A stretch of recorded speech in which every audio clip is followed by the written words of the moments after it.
Hola amigos, ¿cómo están? Espero que estén muy bien. Mi nombre es Omar Sola Moretti, bienvenidos a mi canal. En esta ocasión quisiera compartir con ustedes una reseña de unos libros que estoy leyendo y en esta ocasión pues me parece quizás importante hablar sobre uno de los últimos que he terminado y es el caso de una eh, investigación de Rikichi Terao que se llama La novelística de la violencia en América Latina. Este texto fue editado por la Universidad de los Andes de Venezuela en el año 2005.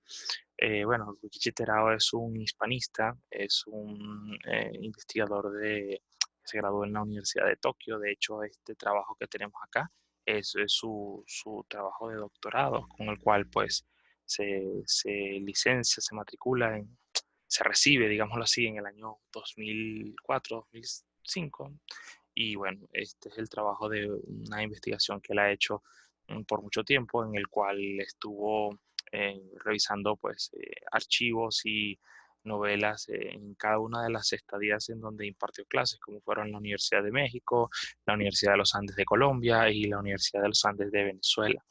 De manera que estamos ante un trabajo que desde el punto de vista, digamos, de la metodología, está dentro de lo que se conocería como la literatura comparada, ¿no? Es decir, pues aquel método en el cual cotejamos ciertos materiales que consideramos diferentes y de alguna manera nos traen algunos puntos en común. Claro, el tema de la literatura comparada en este caso quizá también habría que matizarlo un poco, toda vez que recordemos que al menos desde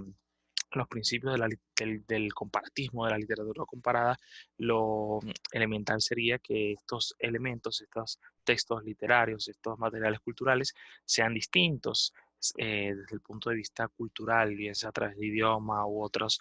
aspectos, ¿no? Para poder encontrar los puntos en común. Y a mí en lo personal me parece que esto de repente se reduce un poco, queda un poco reducido, toda vez que sabemos que América Latina desde su construcción bueno, con todo el proceso de conquista, colonización, generó finalmente un territorio bastante unificado, bastante homogéneo en el plano cultural, en el plano lingüístico, en el plano religioso, político, con lo cual, bueno, estamos más bien viendo un bloque muy homogéneo y muy compacto, ¿no? En contraposición con otros estudios que han hecho eh, por ejemplo, Gabriel García Márquez y Cobo Abe, Japón y Colombia, ese tipo de cosas que estarían más consonas con los principios comparatistas. Pero en todo caso, es indudable que hay un proceso de comparación y básicamente lo que se plantea Ruchi Terao aquí es la siguiente pregunta. ¿De qué manera la violencia ha impactado, por una parte, en el desarrollo del campo novelístico en América Latina, tomando tres países como serían México, Colombia y Venezuela, los lugares en donde él estuvo y pudo averiguar con profundidad estos materiales literarios? Y por otra parte, ¿en qué medida el desarrollo y la profesionalización del campo cultural y de la figura del escritor, respectivamente, van a cambiar la manera en que se trata el tema de la violencia? Entonces, en este sentido, va por dos vías este trabajo de Terao, ¿no? Por una parte, ver cómo la temática y el acontecimiento histórico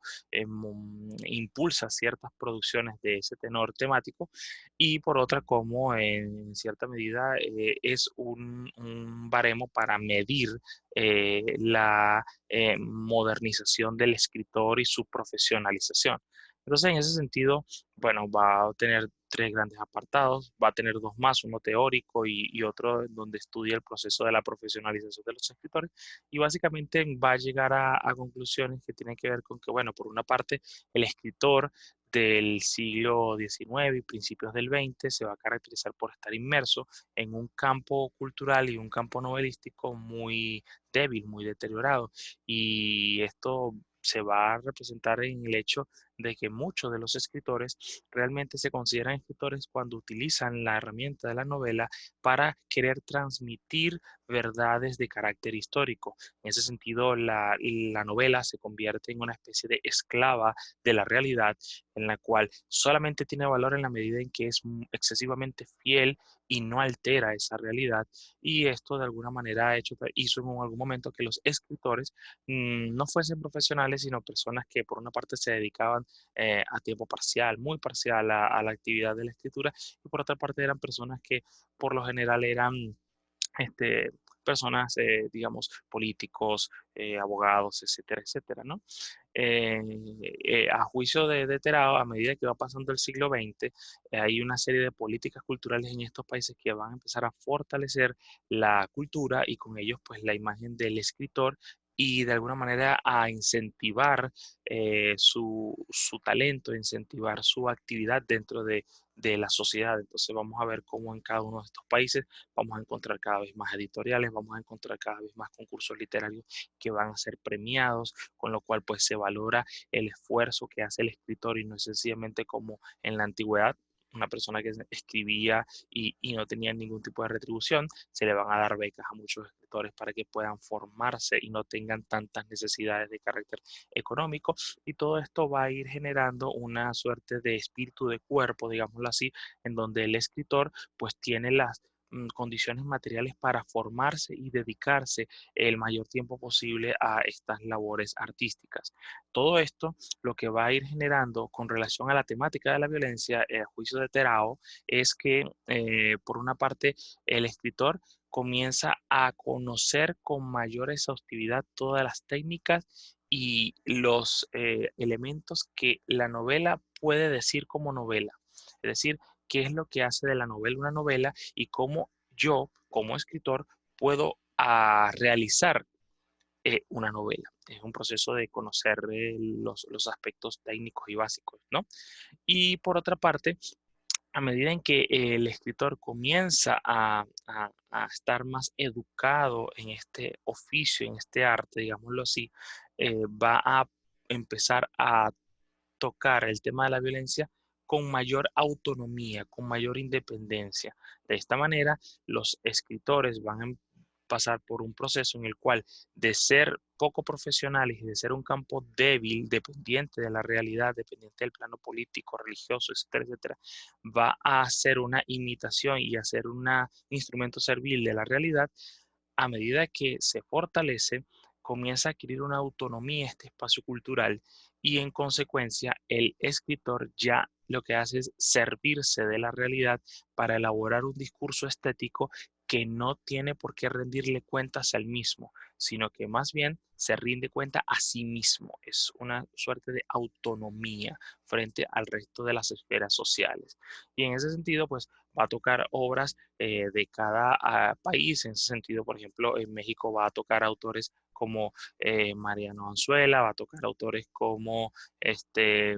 José Revueltas, va a tocar autores como Carlos Fuentes, y va a ir en México, en Colombia va a tocar a García Márquez, a Daniel Caicedo, en el caso de Venezuela va a tocar a Miguel Otero Silva, va a tocar a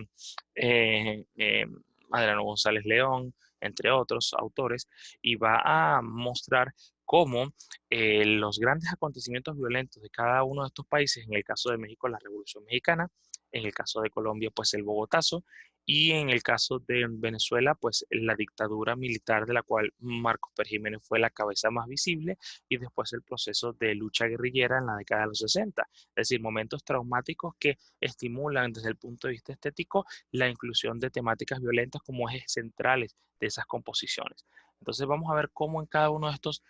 autores que está mencionando Terao, hay más, son 9 en total, va a haber